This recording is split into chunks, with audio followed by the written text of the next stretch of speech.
Bonjour et bienvenue dans le vlog de matelweb.com numéro 66. Alors, cela fait 5 ans que j'essaie de comprendre ce qui nous arrive et de vous transmettre ce que je comprends pour vous donner des éléments de réflexion.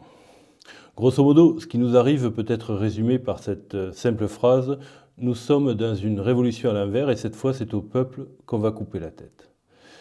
Ce qui se passe actuellement en Roumanie en est la preuve et l'exemple.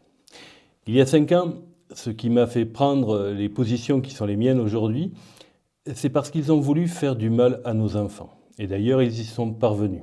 Le taux de mortalité chez les jeunes est en hausse, le taux de suicide aussi. Les enfants avec des problèmes psychologiques sont maintenant légion. Et ce n'est que le début des conséquences que nous pouvons constater aujourd'hui. Seulement le début.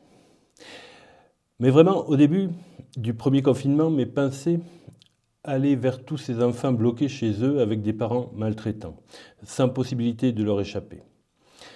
Ensuite est venue l'injection, avec là encore une maltraitance dirigée vers les enfants et des conséquences dramatiques pour certains.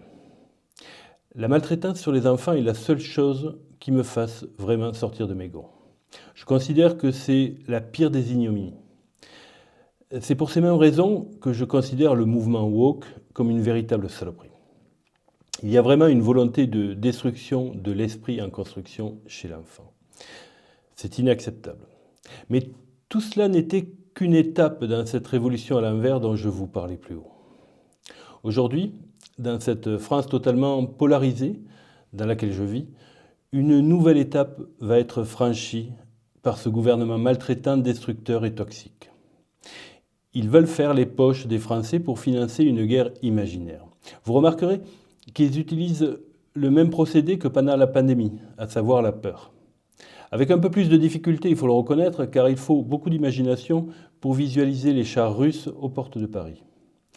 Et là, clairement, ce n'est plus mon combat. Les enfants ne sont pas en danger, c'est votre épargne qui est en danger. Et moi, je n'en ai pas. J'irais même jusqu'à dire qu'il y a chez moi un fond anarchiste qui rigole doucement de ce qui va vous arriver. Et je ne vais pas me battre pour protéger votre épargne. Un mot encore pour vous parler de toutes ces étiquettes qu'on m'a collées sur le dos, à savoir pro-Trump, pro-Poutine, complotiste, extrême droite, antisémite, et j'en oublie certainement. Là aussi, c'est quelque chose qui me fait assez rire et qui fait rire tous ceux qui me connaissent vraiment. Et je m'amuse avec cela dans les commentaires que je peux laisser sur Internet. Alors, je l'ai déjà dit, je n'ai vraiment aucune croyance en politique, si ce n'est peut-être une, je suis souverainiste. Je crois qu'il est important de sortir de l'Union européenne. À ce titre, j'apprécie des discours d'un Asselineau ou d'un Philippot, tous deux classés à l'extrême droite de l'échiquier politique, mais ça s'arrête là. Je comprends totalement qu'une personne qui dit qu'elle n'a pas de croyance en politique soit très difficile à concevoir, pour beaucoup. Mais ce qui me fait rigoler, c'est que ni les pro-Trump, ni l'extrême droite ne veulent entendre parler de moi, à cause de mes prises de position contre la politique d'Israël. En gros, par principe, si vous pensez par vous-même, vous devez accepter d'être seul. Et encore une fois, toutes ces étiquettes qu'on me colle m'amusent énormément. Alors, pour conclure ce vlog, je voudrais vous dire ceci.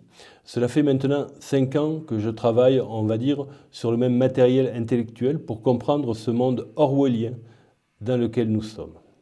J'ai essayé de vous donner des clés de compréhension de la situation que nous vivons. Aujourd'hui, nous sommes dans une situation totalement abjecte sur le plan humain. Que ce soit en Syrie, en Palestine, en Ukraine, partout, l'inhumanité règne. Je vous assure, les images que je vois via le réseau X, entre autres, sont totalement insoutenables. Pour mon intégrité mentale, disons-le, je ne souhaite plus travailler avec ce matériel lié à l'actualité. J'ai vraiment envie d'aller vers d'autres horizons, d'avoir sous la main un nouveau matériel intellectuel moins toxique. Pour prendre une image, je dirais que maintenant la France va rentrer dans son moment le plus sombre de son histoire. Eh bien moi, comme le printemps arrive, je vais aller cueillir des pâquerettes. Je vous remercie pour votre écoute et à la prochaine fois.